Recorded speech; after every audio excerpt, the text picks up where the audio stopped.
Okay, yes. So maybe some people are even on YouTube already. We'll see. Welcome everybody. We'll wait another few minutes and Leo will set up a video for the waiting to get us in the best mood for it. And then we'll start with our closing session.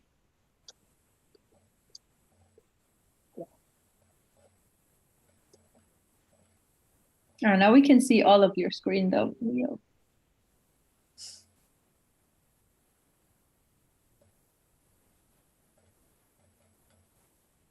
The Earth is the only world known so far to harbor life. There is nowhere else, at least in the near future, to which our species could migrate.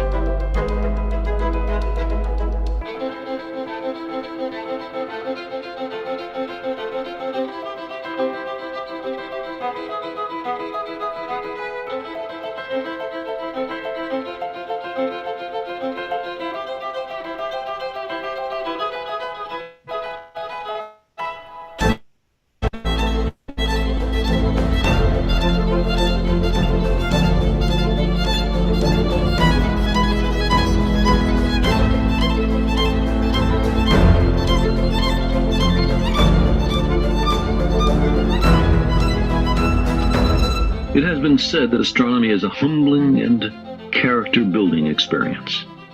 There is perhaps no better demonstration of the folly of human conceits than this distant image of our tiny world. Like it or not, the Earth is where we make our stand.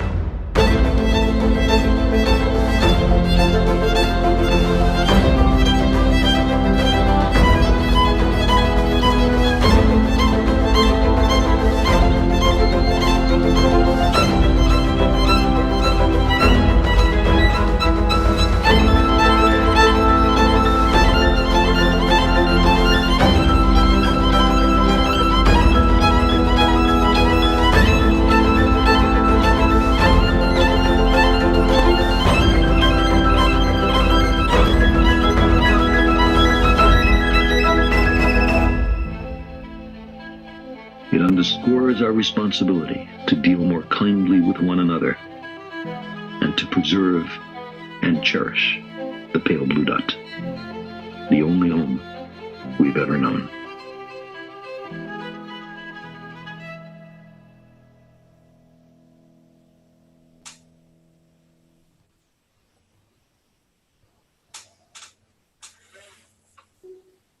Yes.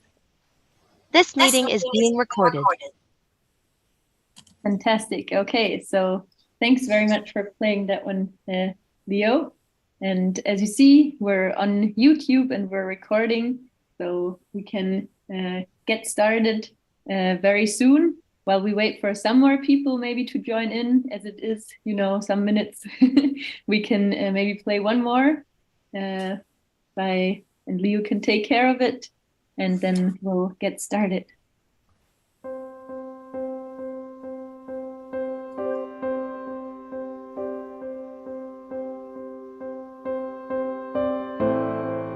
Hi. Namaste. Bonjour. Hola. Hello. Namaskar. G'day. We are a group of astronomers and we have an urgent message to share. The world is on fire, literally.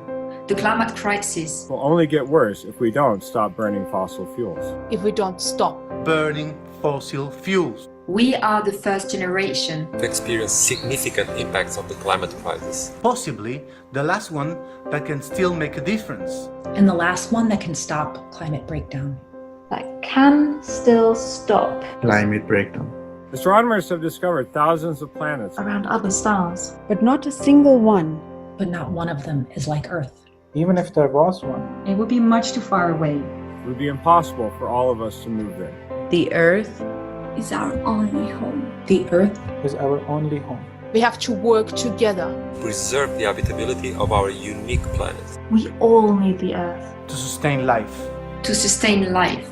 to sustain life now and for generations to come.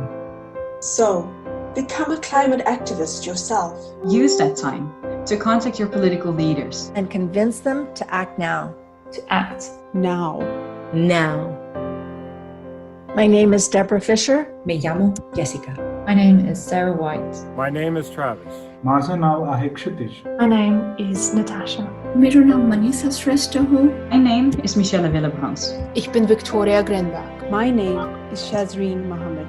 Eu chamo Luís Calçada. My name is Imani Murray Ware. Je m'appelle Faustine Cantalou. Mi nombre es Diego Mardones. My name is Antonio Alas. We are astronomers of planet Earth.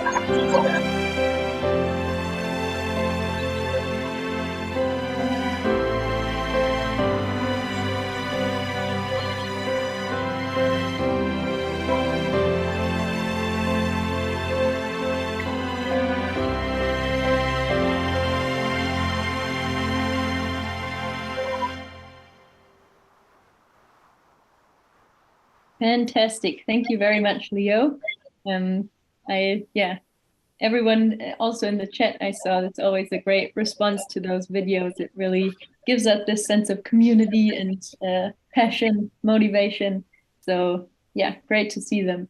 I already saw also in the chat, some people said hello, greetings from wherever they are. And I love that. I think it's great in the chat to see who is here, who's connected, and what's going on. So feel free to do that. And please also feel free to turn on your video if you like, and if your bandwidth allows it, to see each other and get together here virtually.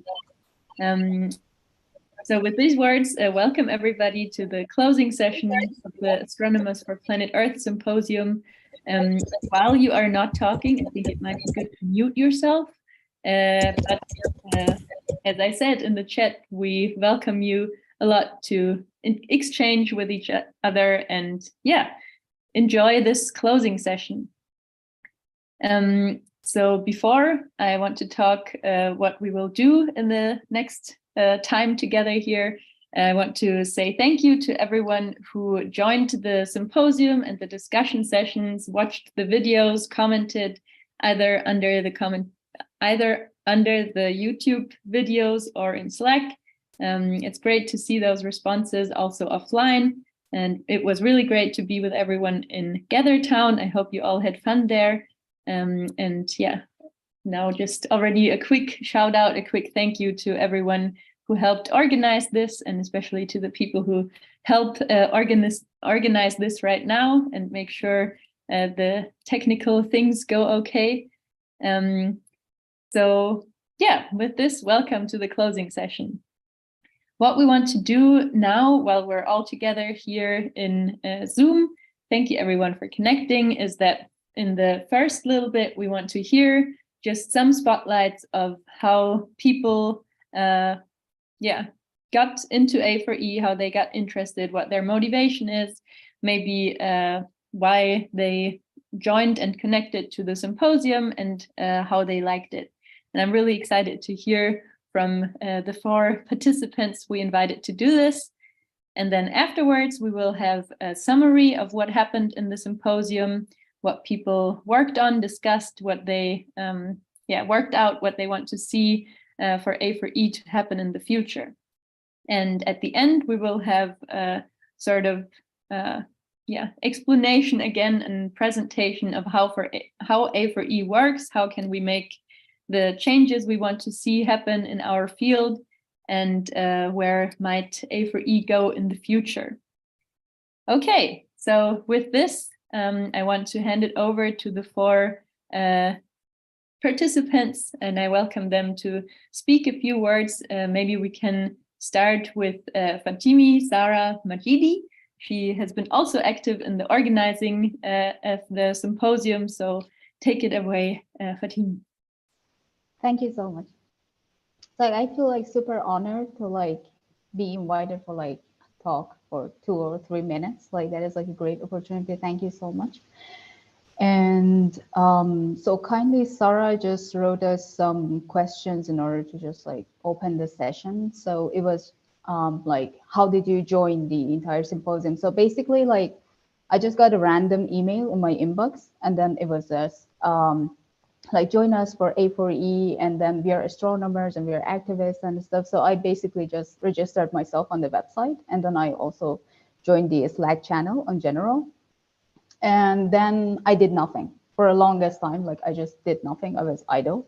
And on general, like I would say, like basically it was like super overwhelming. And then like there were the circulation of materials like so often that I honestly didn't know how to use the material, and I didn't know who to reach out to, who to talk to, because there was also like this introduction channel that you could basically like introduce yourself, but I sincerely didn't know like how to approach people. And then like honestly, like if you're registering yourself for something like this, like a task like this, like you should be concerned regarding the climate crisis. But then, so how can we like take this further, and then like how can we like take an action and stuff. So I didn't know about this and I didn't do anything until I had this very traumatic experience during this last summer in Padova, Italy, because I did introduce myself like I'm a postdoc fellow at the University of Padova in Italy. And I've been located here for 3 years. So I did like half of my PhD here, and I got hired again as a postdoc in the department. And some of you might have traveled here. You might have seen that we have this very beautiful observatory, like historical observatory, that is in the shape of a tower and is exactly located next to this very beautiful river. So this summer, for the very first time, I saw that the level of water went so down in a very scary way, and it killed most of the fishes in the river. And then like you could like visibly see like it just like became sinky, and then you could see like the fishes were floating, and then like at a certain point the river was completely dry. And you know, like this was like very big for me, and I thought like, yeah, like this is the point that we need to like take action and change something. If something outside is not changing, maybe we should individually change. But this was not the saddest part of the, let's say, this event for me. Like the thing which was very sad for me was that in this department, like from very educated people to students, like everyone just witnessed this, no change happened.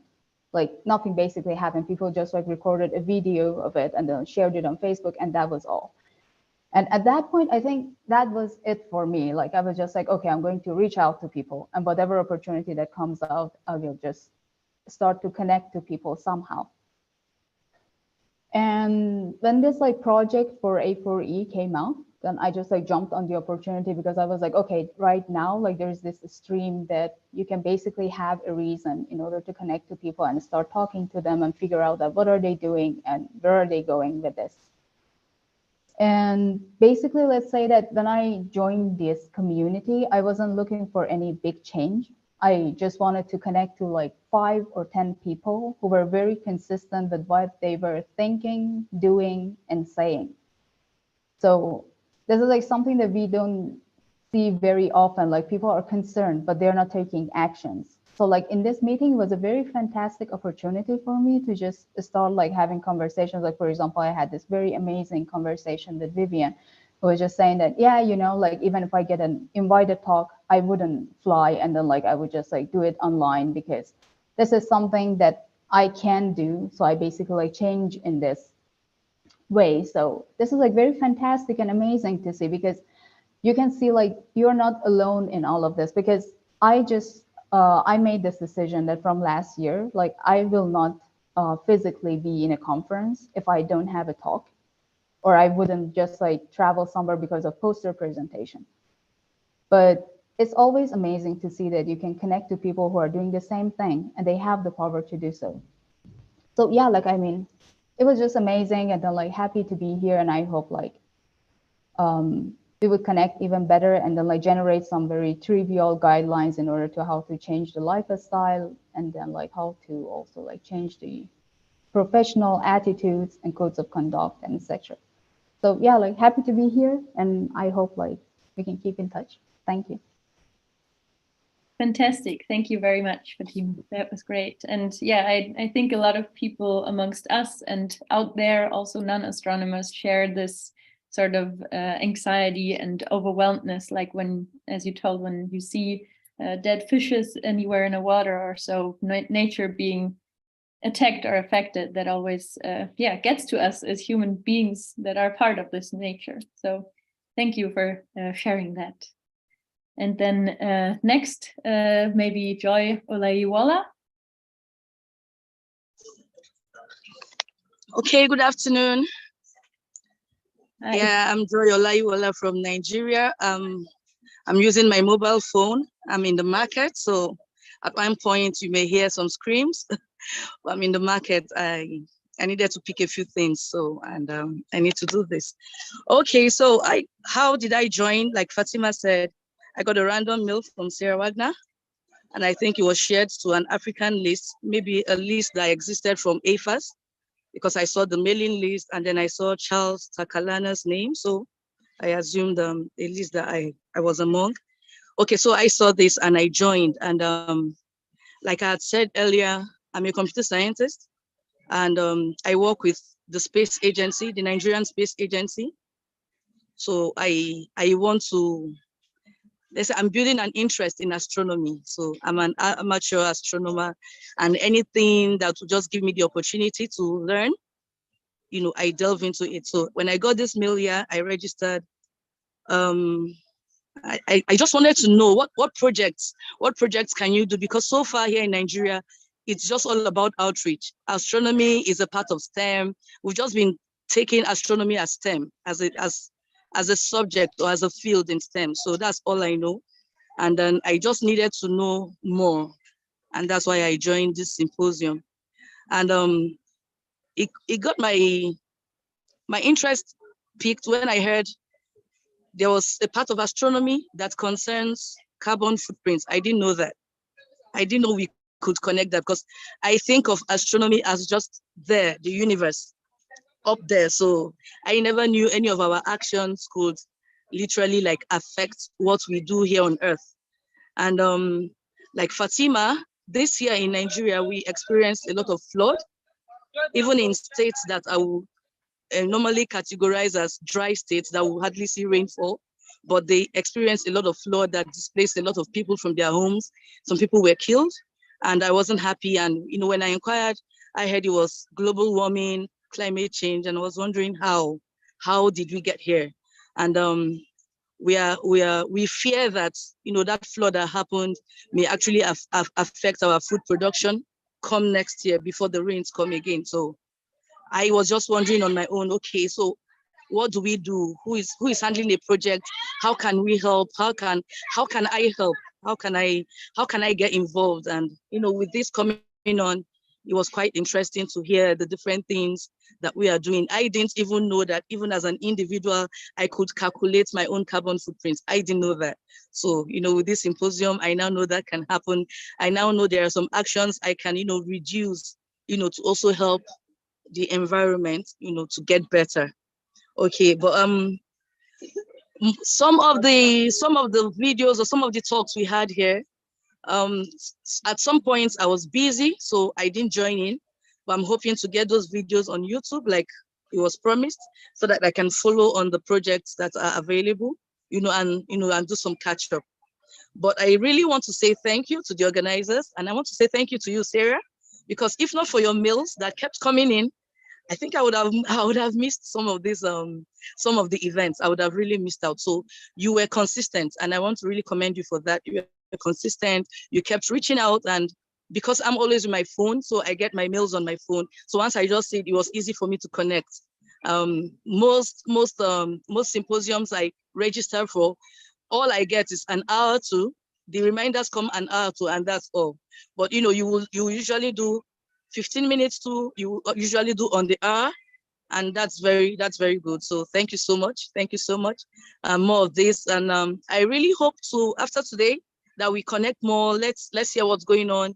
For us here in Nigeria, like I said, it's still more of outreach. So I will participate more in the outreach. I will participate more in the awareness, tell people what we can do, especially, to the primary schools.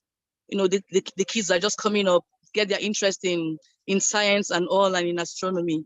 And we'll see where we can go from there. Thank you so much. Fantastic. Yeah. To that, I definitely have to say, sending away the email is not the hard part. And all the organization was a big team, and not just the person that ended up sending the email. So we'll hear more about that at the end. But I also wanted to say, yes, of course, this curiosity that you mentioned in the beginning is at the starting point of anything big happening, anything things get ignited and start out, and usually with a person or a little group of people being curious about it. So thank you for that and joining in. Thank you. Fantastic. I'm grateful. Yeah. Then maybe we can go on with Vincenzo Antonuccio De Lugo. You are still muted. Yes. Okay, what about now? Yes. Right, what drove me here? Well, in fact, I just checked, and it was an email by Fatimi, who basically spread the news to a mailing list we have inside my institution, which I am a research astronomer for INAF, for the National Institute for Astrophysics, and based in Catania Astrophysical Observatory. South. Catania is a town south under Mount Etna. We have an observatory near the top of the Mount Etna. And so we have actually reasonably long tradition in astronomy, mostly solar physics. But I'm not a solar physicist, however. And but what? Yes, I mean, when I received it, I put it into a list of the meetings I wanted to attend. And in fact, it ended up that I had 3 online meetings I was attending this week. I mean, longer than 2 days, because typically, in addition, there were other shorter meetings and so on. But I did not know what to expect. And when I listened, I was really amazed, and I have to compliment all of you, not only because of the organization of this meeting, but of the work which you clearly did in the past. And it's really impressive. I really admit, you see, I am 62, so I am in this field since more than 30 years. And I was thinking that my community, the astronomy community, the world astronomy community, is after all a small community, very much self-referential. So in this sense, your activities are a cultural break, really, because actually you are bringing an idea of looking at the planet, Earth as a planet, which was just which is really a cultural break for, and could actually help really have an impact, I think. And of course, I was also driven by the fact that I have 2 daughters who are more or less your age, or were at the age of most of the 90% of the participants. They're in their 20s, like you, and they are, of course, very much more than me. They educated me to be more aware about environment and preservation of our Earth. And I think that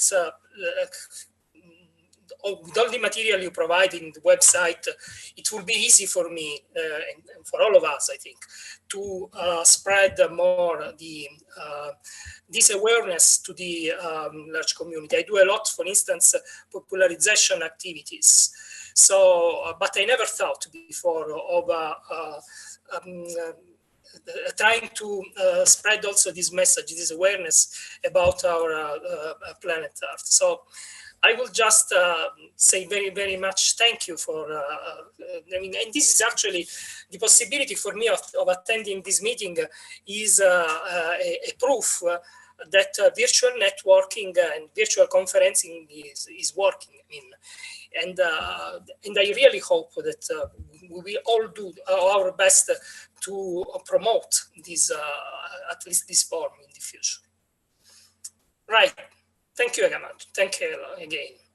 Yes, yeah, thank you very much. I can definitely second that. I also feel like I got to know a lot of great people through the course of the last week, and yeah, just had a nice conversation with them about very serious topics, also about very, just got to know them and feel like I have more, colleagues, friends, and colleagues in the fight against the climate crisis now. So that's been really great. Thank you very much, Vincenzo. Thank you, Sarah. Okay, and then we hand it over to Shanna Sullivan. Hi, I'm Shanna. I work for University College London Observatory. I heard about this group from actually a colleague in another activist group. She basically said, oh, there's a group called Astronomers of Earth and they're having a conference soon. So this was like my first, interaction with this group. But I think it's really powerful that we have this group because a lot of people, when they approach the climate crisis, it's so big and they don't know where to even start. But it's great to be able to start with what you know. So if you have a group in which people they can start with, oh, I'm an astronomer, how can I use that for the fight? I think that's really powerful. And it kind of gives people more purpose and more of an in, I guess, to this fight. And it's great also to see a group that's so supportive. I think that's also like a great benefit of these groups, is to feel like there's people with you, who are like you and feel the same things that you're feeling, have that support. And from this conference alone, I found it to be a really supporting group. I think the conversations are great. In fact, we had talks and then we could all split off and just converse with one another. Like, it helps you not feel so, I guess, alone, like in these kind of fights and things. So yeah, thank you for putting this on. And I really hope to be involved moving forward. Thank you very much, Shanna. As I said, I think the conversations we've had and the community we got to build and certainly will go on to build in the future is such a great support network, not just to exchange formally about problems, maybe solutions, but also just give this emotional support and feeling of a team that's tackling this difficult issue. Okay, so I'm sure all of you have a lot more to say maybe, or all of you got a lot more out of the symposium. I hope maybe exchange about it in the chat, or hopefully we can exchange about it in the future. But for now, I would like to hand it over to Gina and Violette for a summary of what actually happened in the symposium. So we heard it from some of you. I think almost no one was able to attend all of these discussion sessions, and that's also not how they were intended. It was intended for one, to be suitable to your time zone, and then maybe you can connect some days, not others, and that's perfectly fine. But of course, we're all very curious as to what happened in those other discussion sessions, or maybe in the other rooms that we didn't happen to be part of. So the two of them will give a summary of this now. And first, before I hand it over, let me introduce the two. So Violette Impellitzeri, is a staff astronomer at the Leiden Observatory and head of the Dutch ALMA Regional Center in Allegro. Violette started to think about sustainability in astronomy already when she was working at ALMA in Chile, and she's also one of the founding members of A4E. So thank you for summarizing the symposium today, Violette. And doing this with her is Gina Maffei. Gina holds a PhD in nature conservation, but also worked as the communication officer for the European VLBI network, JIVE, in Dwingeloo, the Netherlands, where she interacted with other astronomers and became one of the founding members of A4E too. She recently started her own foundation, Wildeer, to reconnect people with nature. So again, thank you both very much for doing this. And I think, you're the perfect people to do so. And I'm excited to hear what happened in those other rooms that I wasn't part of. So take it away. Thank you very much, Sarah. And thank you again for organizing this wonderful symposium. To all the organizers, it's been really amazing and a really impressive schedule. We've been tasked with the impossible goal here, tasked to summarize a really long meeting and lots of very interesting discussions. So just to kick this off, I would like to say that this is a community. There's about 81 people present right now. I'm counting. Many more people will watch online, but for the ones who are present, we would like this to be a discussion among all of us. We will try to summarize the topics that have been identified, and we're really much open to comments, questions, chip in, we're all in one virtual room talking about it. So we have identified 4 main topics that were discussed throughout the symposium. The top 4 topics are the following. Let me get my, okay. What is the status of sustainability in astronomy? How to get active with A4E, the future of astronomy conferences, and teaching sustainability in and with astronomy. And with this, I would like to start with the first one, which is the status of sustainability in astronomy, and I pass the microphone to Gina. Thanks, Violetta. And yeah, you are right. This is really just a flavor of the discussions that have gone on, because they are so rich and so deep. And I think for me, that's one of the really fun things about this conference, is despite the fact that it's online, which is one of the arguments for not doing an online conference, I think the quality of interaction has been really high. And it's been a fantastic way to see the community come together and build on each other's work. So one of the things that we thought might be nice to do is to try and kind of weave this summary as we go. Like I said, it's quite an impossible task because there were so many discussions that went on. So at the beginning of each of these topics, we're going to ask you a prompt question. And we'd like you to offer your answers in the chat so we can get a bit of a reflection back from everybody as to what they experienced. And the first prompt question I want to ask, which you'll see why I asked this prompt question when we get to the end of the summary of the first topic. But I would argue that a lot of you here today are the innovators in astronomy. You're the ones who are, thinking about, okay, how can we connect astronomy and sustainability? And I'd like to know, what are the opportunities that you can see in transitioning astronomy to more sustainable practices? And what is the one thing that you could change today? Maybe that's on an individual level, maybe that's on an institutional level. And while people are writing their responses, I'm going to turn to Violetta and ask you, as one of the co-founders of A4E and having been involved with sustainability for quite a while now, what is the one thing that you have done? What is the one thing you have changed through your involvement with A4E? Okay, this is unscripted, so I have to think about this question live. For me, it has really become a personal goal. This has really helped to talk about that. I think I learned through meeting Eugenia and Leo and many others, and Adrian and many of the other people who are in this room. I cannot name them all because it's all been really good interactions. It has really become clear that talking about this issue really can make a difference and start moving things around us in ways that we cannot predict. So that's become my personal goal. And one of the ways to talk about it personally is actually through trying to do more outreach. So not just talking to astronomers, also talking to astronomers, but not only, also talking to people outside of our field. How about you, Gina? I would like to bring this back to you. I thought you might do that. I'm just putting the question in the chat. Yeah, for me, it's been a really interesting journey because I came to this from the other side of the fence.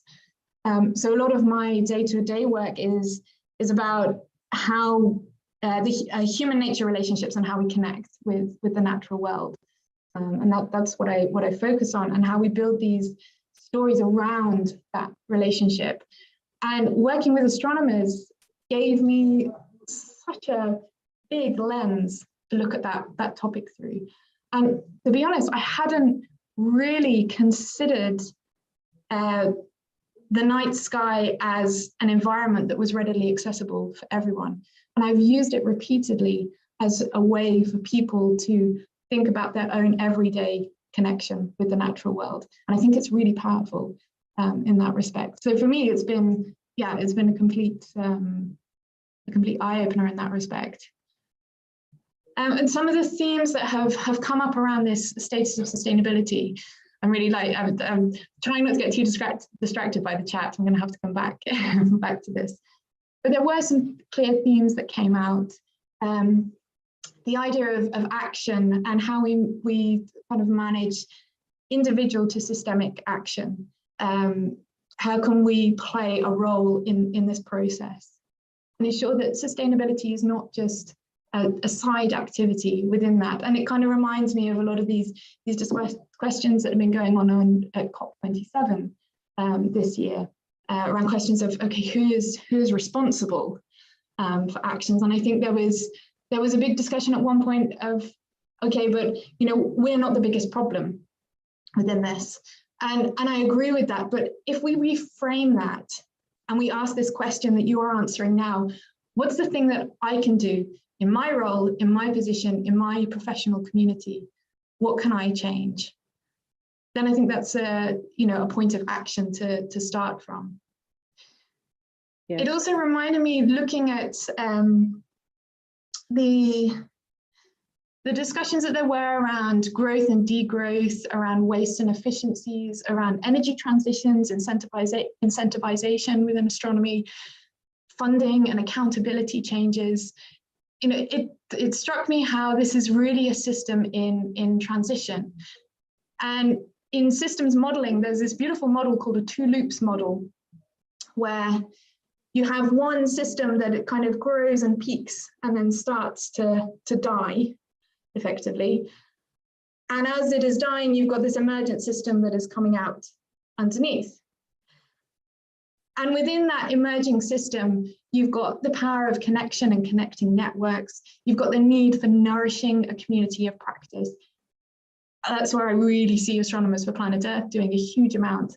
And it's from those points that you can move to a system of influence and change to something new and different, and give everything that has had to kind of be composted from the previous system a place. That's this beautiful, beautiful image. And I'd just like to note that we have a lot of really nice personal stories coming in. Thank you for all of those. And I hope they're being recorded somewhere. Thank you, Sarah. So it's really nice to see now so many people taking action. There was one comment on this topic, something that came up a lot in various sections, not only when this specific topic was discussed, it's also how about astronomy. Do we have to slow down the way astronomy is done, use more archival research, perhaps less observing? Some people like this idea, some people don't think it's feasible. So this is certainly one topic that's gonna have to be continued in the future. How do we approach eternal growth within also our field? Shall we move on to the second topic? Yeah. Okay, so taking action and getting active with A4E. I'm going to offer you another prompt question.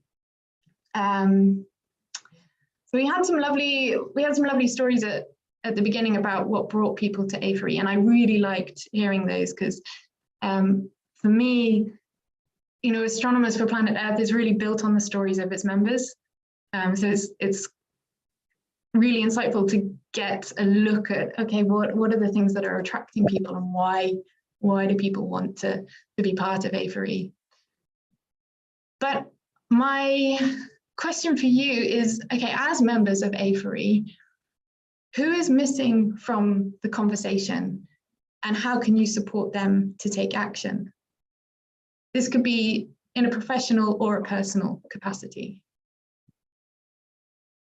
Please give us your answers while we're summarizing some of the discussion. I'll type it in the chat. We are.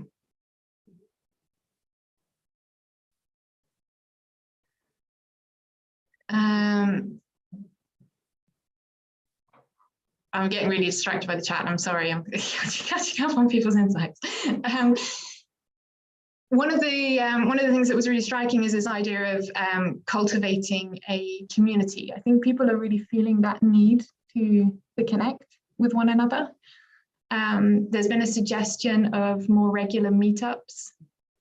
I think that's something that people would be keen to do. Maybe you could indicate that. Is that something that people would be keen for? Yeah. What do you need from A4E? What do you want more? This is discussed already in groups, but this is a place where we're all together actually collected. And then, of course, there's the challenges of taking action and getting active, and what that activity could look like. So there was talks about, should we engage with civil disobedience, for instance. I think there's quite a lot of appetite for that. And that's again feeds into how this community is built. But that's also the beauty of A4E. It's a reflection of its members. So everyone has a voice to feed into how it evolves. I think Adrienne is going to say a bit more about that in a while, so I won't dwell on it. But I really like the ideas that were coming out about the strength of the relationships that need to be made. Thinking about A4E in terms of sustainability with equity and social justice, about engaging with the arts in terms of outreach, using the arts to tap into maybe more emotional experiences and responses to sustainability. There was also a point about positive framing in outreach and action, and I am going to challenge this just a little bit. I totally agree that we need to give a message of hope, and I think A4E does that very well. However, what I find interesting is if we just listen to a lot of what people have said, even in this in the summary discussion, there is a lot of negative emotions that people are dealing with. And I think it's important to give those a place within communication and acknowledge them, because a positive framing without acknowledging those isn't going to meet your audience. And this is something that a lot of you are saying yourselves. So it's an important component of the conversation. Yeah, I agree with this. In fact, one of the things that was discussed in the groups was talking about it. It's important to normalize it.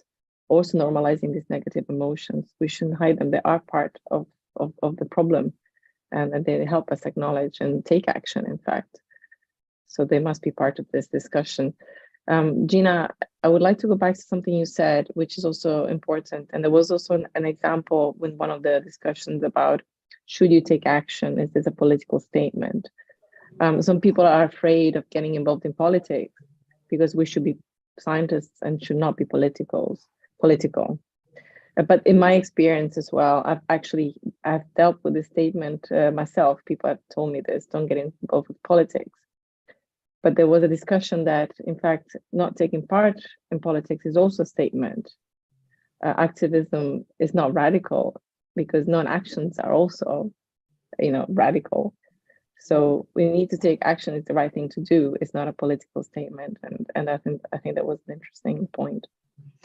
Yeah, and I think it's actually linking into the discussions that are coming out in the chat, and I'm glad that the people have pointed them out about the kind of the intergenerational components of this. There was a small discussion that I was part of early on in the week, but okay, how do we think about funding and accountability in funding? And is there a place there to get involvement with more senior astronomers, to demand the kind of demand accountability in funding projects? Yeah, I agree that actually the seniority, or the fact that this is a more, most of the people here, something even Jensen pointed out before, most of the people here are very young, is great. But we need everybody to be part of this conversation, including the fund. It was also something that came up in the chat as I was scrolling. Where are the funding agencies? Where are the people who make decisions at a higher level? we need to engage them, and maybe this is our role to do that, reach out to these groups and link them into this conversation as well. Yeah. Okay, I'm conscious of time, so we can probably pick one of these subtopics under a topic and spend our time to effect. I think we did earlier. They're all intertwined, or anyway, yes. Shall we move on to the future astronomy, the future of astronomy meetings? Yes, the future astronomy meetings. Do you want to do the prompt question, by the way, since you started the previous ones with those? Yeah, well? So that's very nice. So because we're thinking about the future of meetings here, I thought, we've been given quite an interesting example of a different way of doing meetings here. So what's the one thing that you will take away from this symposium? And maybe what's the one thing that you could take to another symposium or event that you're involved with? Very nice. And so I'll try now, while people are typing, I'll try to give a bit of a short summary. I don't think this needs a lot of summary in the sense of we know already this has been a big part of this meeting and previous discussions and previous meetings. There was one piece of discussion of a comment that I particularly liked from one of the groups. Total human distance traveled by astronomers to conferences in 2019 was 1.5 AU. Average emission is 1 ton CO2 equivalent per person per trip, but there is a wide distribution. So that kind of impressed me, that astronomers actually do go astronomical distances. It's clear that more meetings need to be in person. It's also been discussed in various parts of this conference that we should probably also have less meetings, which goes hand in hand with maybe slowing down a little bit the pace of astronomy or the pace of the way we do astronomy, not necessarily research. So more meetings should be in person, and also would help with things like visas. There's many discussions that were brought up. One I particularly enjoy, and I don't fully see happening, but I'm sure it's going to be the future of meetings, is virtual reality. I've never tried virtual reality, but it's definitely interesting. People have large avatars. It's easier to pay attention. You don't have your phone, you're not distracted, more like a real in-person meeting. So it also improves perhaps the quality of the meeting. It has an initial cost, but it's still less than it is to fly places, fly lots of people to places.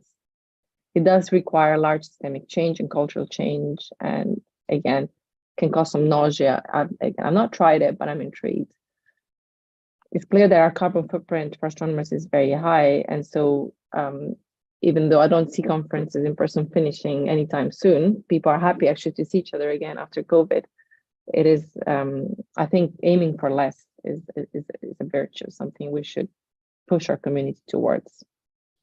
And then, of course, people discussed extensively hybrid meetings. That's probably the best next goal for astronomers, and there's many solutions like the OWL and what kind of tools are needed.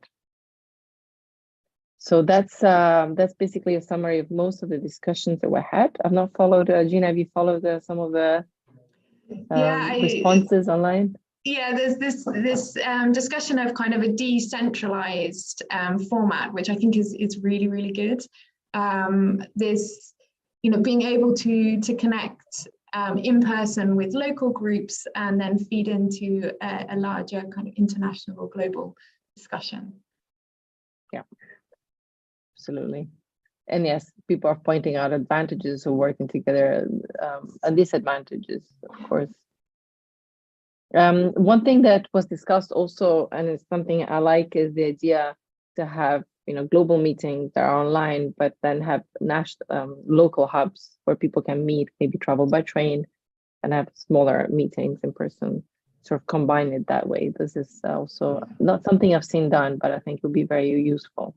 It could help, because I think there's a part of our community that pushes back against complete virtual meetings, and that could be maybe an interim solution in an effort to change the culture. Okay.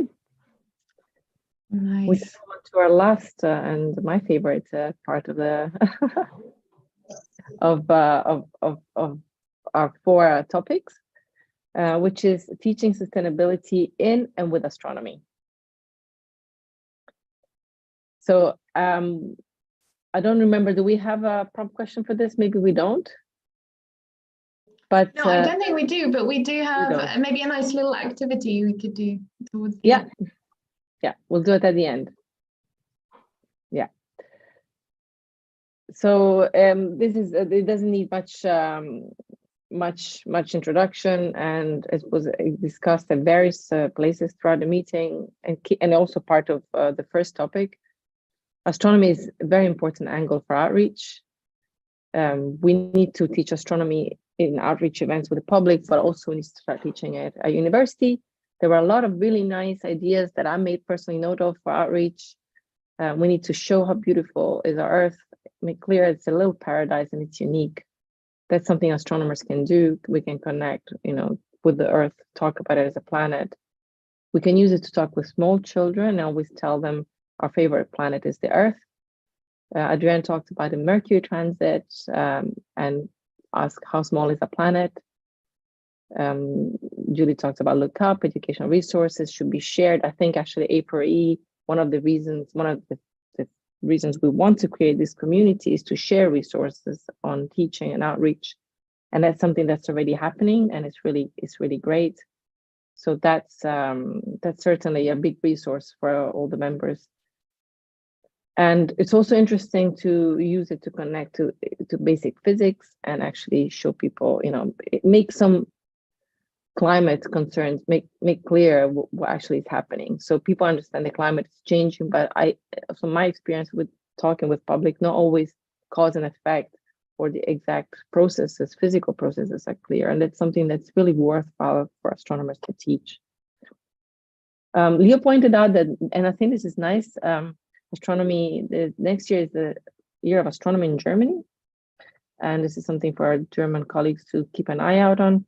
But then there are 3 points that kept coming out throughout the discussion. And I think they're not obviously outreach or educational, but are very important themes. And they are reconnect to nature, talk about and think about the overview effect, and we should not forget about empathy. All of these this theme can be used and are part of our education and must be part of our talking about climate change. It's not just climate change, but it must encompass our unique view of the Earth together with our unique connection to nature and empathy to one another. We need to live together on this planet. So that's my summary, of the talks. Nice. I really, it makes me feel all warm to see reconnecting with nature in there, because I think that imbalance with the overview effect is where the sweet spot really is. So I would love to see, a plethora of activities coming out of especially you, Gina. You've been a champion in that regard, indeed. One of the things I do want to pick up on while we're on this point, because I think nature connection in itself is interesting in that respect, is I think what it does come out from the discussions in this topic is maybe the difference between science communication and environmental communication. Quite often in science communication, we are asking people to understand a topic and give it a place. Whereas in environmental communication, you need to go that extra step. You're asking people to make a behavioral change as well. And that can be confronting sometimes, and it can be a much more difficult task, but it is not one that should be avoided. It is possible to do it. We just have to, think about what's the most appealing and exciting way, or what is the thing that meets our audiences where they are at? What are the things that people can get on board with? So we thought we'd give you just a little kind of take-home activity to play with. So the challenge is to think of an activity that you do every day. Actually, before I was in this session, I asked this in a lecture hall, and you can imagine the answers I got straight away. But they're good activities to work with. So take an activity that you do every day and link it to astronomy. And then take that activity that you do every day and link it to climate change or the environment in some way. And then link climate change and astronomy and see what sits in the middle of the triangle for you and where the topic can be played with a bit. So there's a little take home that you can play with. Violetta, are there any final comments that you would like to add? Yes, I'd like one more comment and then we get to our final story. So going back, I think this is a great exercise. Gina, I'm gonna try it myself a couple of times today. Going back to the tying back to the outreach and teaching. This is a very heavy subject, and when you start really understanding what is behind climate change and what's happening, it can be also quite depressing. It is important when communicating to make people understand what's going on, but it's also important to give a positive message at the end. This is especially true when talking with children, but it's true when talking to really much any group. Think about your audience and think about what you want to get out of this communication. In most cases, we want them to understand and take action. And that requires a hopeful message at the end, that we can do it, and which direction, what they can do, and help them that way. So those are my maintain optimism, stay honest, but maintain optimism. I think those are my final remarks. And we can move to, and now we're gonna go back to Gina and go to our final story. Adrian, I will type the prompt in the chat in a bit. Thanks for reminding me. Yeah, so Violetta has kind of set the challenge because we've acknowledged the reality of the situation, and now we want to leave on a somewhat hopeful message. And I thought, actually, rather than coming from us, maybe it would be nice to look to stories, because they're always full of insightful messages. And this is a story that I came across. It's a Nigerian folk story, and it's 500 years old. And it's called Why the Sky is Far Away. So in the beginning, the sky was close to Earth, and it was full of everything that people needed to eat. So if you were hungry, you could just reach up to the sky, take a little bit, and eat it. And it tasted of whatever your favorite thing to eat was. There was not really any work to do because you had everything you needed. So people spent time singing, telling stories, weaving, creating. Now in this society, there was a king called Oba, and his servants would cut pieces of the sky for ceremonies. And people started to copy, and they cut pieces of the sky and they ate a bit too much, or they would eat and they would throw the rest away. And the sky started to grow angry that people were wasting this resource. So the sky said to the people, don't waste my gifts or they will no longer be yours. So everyone agreed, we are never going to take a piece of the sky again, unless we are hungry. And this is how things carried on for years. But then there was a celebration, and the king's servants took pieces of the sky.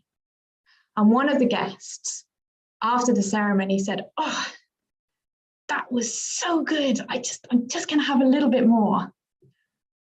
And she cut far too much, and she couldn't eat it all. So she tried to get her husband to eat it. He couldn't eat it. She tried to give it to her children to eat. They couldn't finish it. So she threw the rest away. And now the sky was angry. And he said, that's it. I am leaving. And the people said, but what? Where are you going? What will we eat? What are we going to do? Well, now the task is upon yourselves to find your own food, to find your own resources. And in the morning, when everyone woke up, the sky was resting far above where it has remained ever since. So your challenge in A4E is to be the people that write the story of reconnection with the sky. Very nice. Thank you. Okay, so we pass it back to Sarah and our host. Yes, wonderful. That was such a nice story. Thank you, Gina. Thank you very much. I'm also very glad this is everything recorded and will be on YouTube. So whoever wants to revisit this and listen to it again, maybe pass it on, can visit that again. And thank you also very much for summarizing the symposium in such a great way. Some might want to revisit this as well, because the JET has been so active too, and lots of things happened there. So I'm really glad we have preserved all of this and can revisit it. But most of all, I hope we can take this inspiration and motivation into our daily lives, as you said, and work on this little task quest that you gave us. So yeah, looking forward to that. Now we will have another part again, one organizational part that I will take care of. We would like to take one more group picture from everyone that is here. So if you would like to be in this group picture, feel free to turn on the camera. I see some people also gathered together in one room. That is really cool. So hopefully either, I don't know, some of you can be there, and whoever would not like to be on it, feel free to leave your camera off or switch it out now, and Leo will take the pictures. So maybe now I think most people are still joining on the video.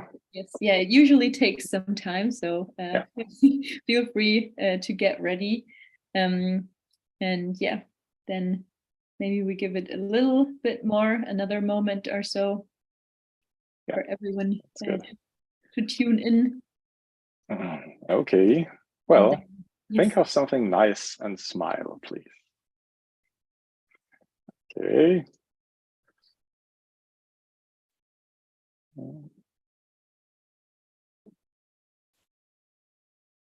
Still some more people coming in. Okay, I think I got everyone. Thanks a lot.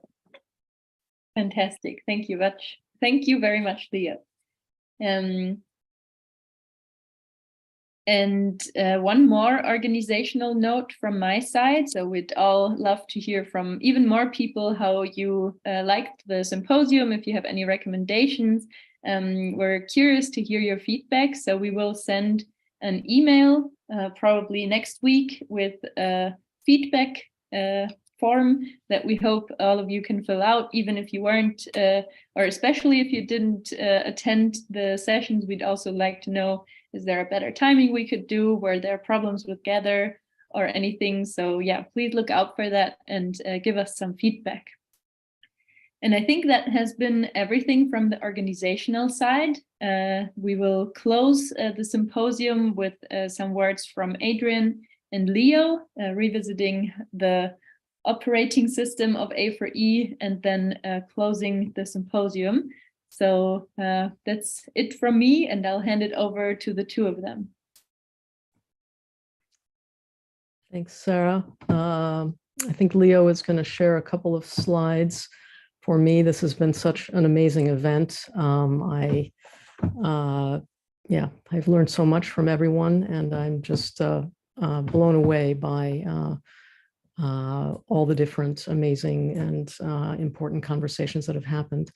We wanted to just kind of remind everybody a couple of things about A4E and how we operate. And just to start with the slide I showed at the beginning, we're a large organization, and we encompass people all over the world, and in many different, we're connected to astronomy in many, many different ways. And I have to say, it's really shown me at this meeting the value of that, of having people come together from many different angles, many different ways of seeing things and connecting to astronomy. I think it makes for really, has made for, and will continue to make for really rich conversations and good ways forward. So Leo, if you show the next slide, I'll just also remind folks, how communication within the group, within the organization is challenging, but we try to do it in various ways. So as hopefully everyone here has now experienced, even if you're new to A4E, a lot of things go on Slack. There's also the newsletter. And then, of course, we have working groups and project groups that meet separately to make their projects and work go forward. We also have a listserv, and I think we're going to reinstitute that. So if you are not already part of this Groups.io listserv, watch for an invitation in your email soon. This is a way that you can communicate with the entire membership, and when you join that listserv, you can decide whether you want to get emails or just go check it yourself. And so it's a way for everyone to be able to communicate with the group as a whole. And then finally, there's this significant group of people who are kind of trying to be the glue in the organization, the so-called steering group. And on the next slide, I'll just show a little bit more about that. So again, there's at least three different kinds of things that go on. We've got the working groups, we have projects that people identify, and then we have regional groups. And folks are free and welcome and encouraged to start any kind of local or regional group that you like. If you don't see it there, or if you see a project that needs doing, it's, you are A4E, you can start that project. On the next slide, you'll see again that the steering group is the glue that we try to facilitate communication and really, to the extent possible, help people who want to start new things be able to do that and connect with other members to do that. And so my last couple of slides are just focused on this, these to encourage folks to explore on Slack what's going on, to reach out to the coordinators of the groups via those channels. The newsletter also will have announcements about groups looking for folks who want to join something. If you're having trouble connecting, a post on general will almost certainly get you some feedback from other members about how to find something. And again, if you have an idea for a project, think there's an issue that needs more attention, want to start a group, connect with other members and contact the steering group. And we now have an email, thanks for that, thanks to Leo. And there it is. So just contact the group and you can get started. And my last slide is just to say that really to ask that all of you help us expand the steering group. As I said, and as you know, we're a very diverse organization. Members hail from more than 70 countries, are connected to astronomy in so many different ways. This, because the steering group is the glue and is the sort of communication mode to some extent, the more representative the steering group is, the better that it can do its job. And so, suggest someone who you think might be good to join that group, or if you're interested, that's wonderful. The mechanism is very simple. You simply suggest a person to the steering group, and you'll hear back from us very soon. So that's just what I wanted to say. Encourage everyone to connect to different parts of the organization if you haven't already, and find people to work with on things that you care about. Thank you.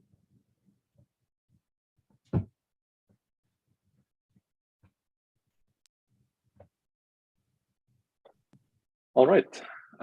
Thanks, Adrian, and everyone for still sticking around, because now comes the most important part of the meeting. And that is, we would like to have a little look at who has been organizing this meeting, because it hasn't organized itself. It really came together because a small group initially, and then an increasingly larger and larger group during the process has taken up this immense task. And I think I saw in the Slack space at some point an estimate of how many people months were involved, or perhaps even people years, but it was, I mean, just following some of the messages, really a huge effort to put this together with all the many aspects. The one person who definitely was the spider in the web, who put everything in the right place and knew all links and people and videos and email addresses and everything, of course, was our wonderful Sarah. So please give a real applause to Sarah, who has just been amazing in putting all this together. Thank you so much, Sarah. This would not have happened without you. I think this is really fair to say. There was so many people involved, and this presentation is long, but I still would like to urge you to stick around just for a little bit longer. We'll go through the slides just one by one, but it won't take too long.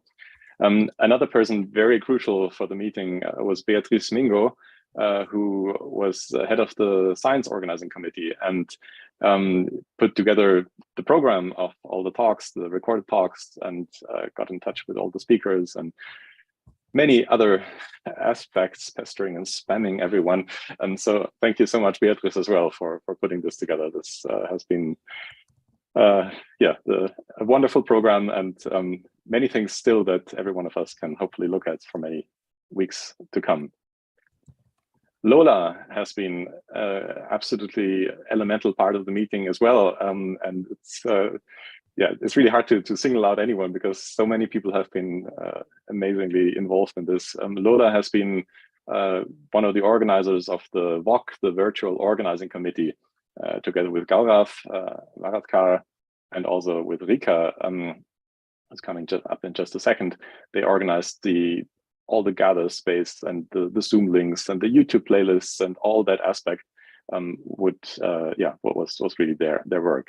Parit Mehta was quite engaged in the accessibility aspect, as you have seen perhaps through his presentation, and several other aspects as well. Volker was involved in the SOC and the VOC, helped with the website, and of course also the newsletter, independent of this, but also very important.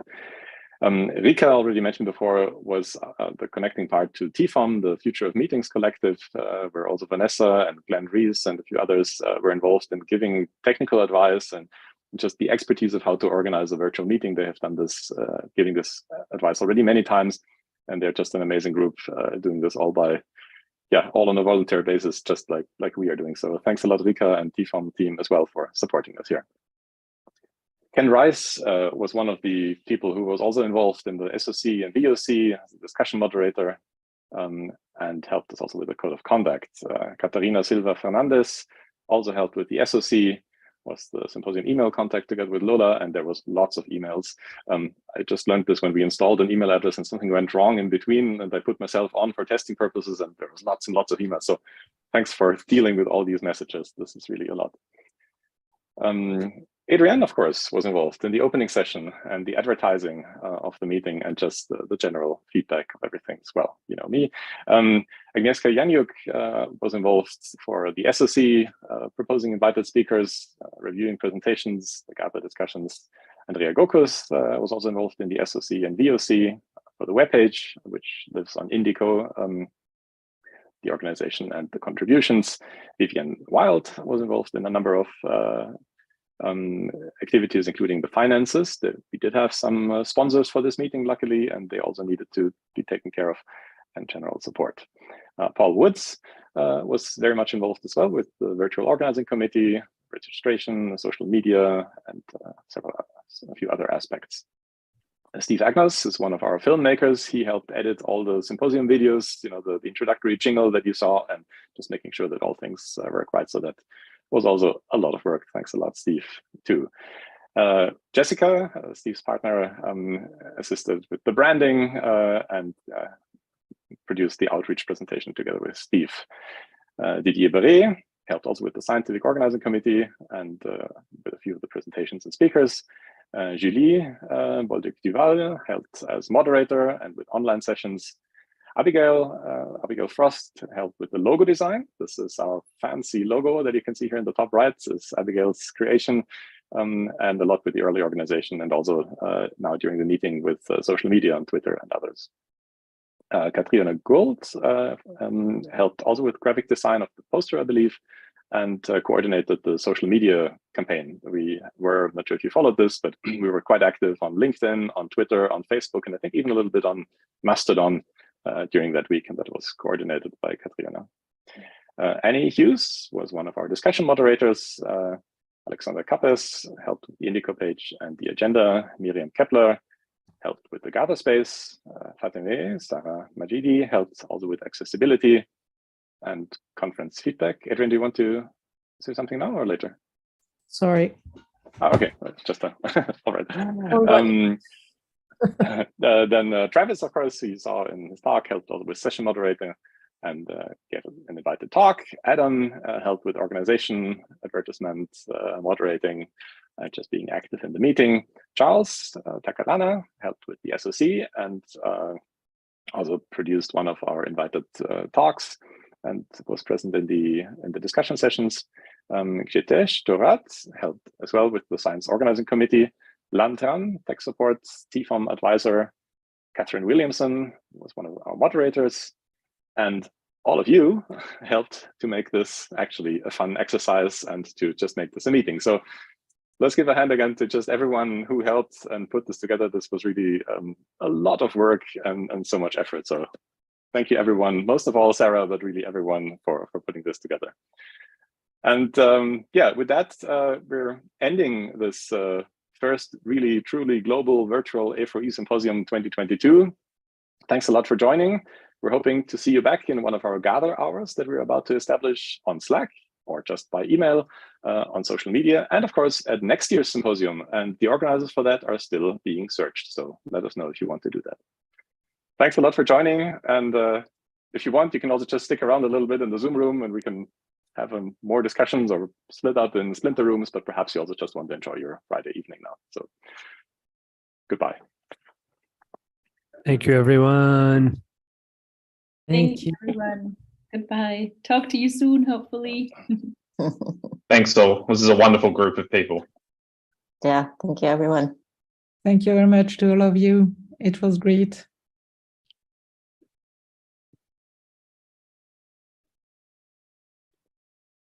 Yeah, thanks a lot. It was really a wonderful meeting for me.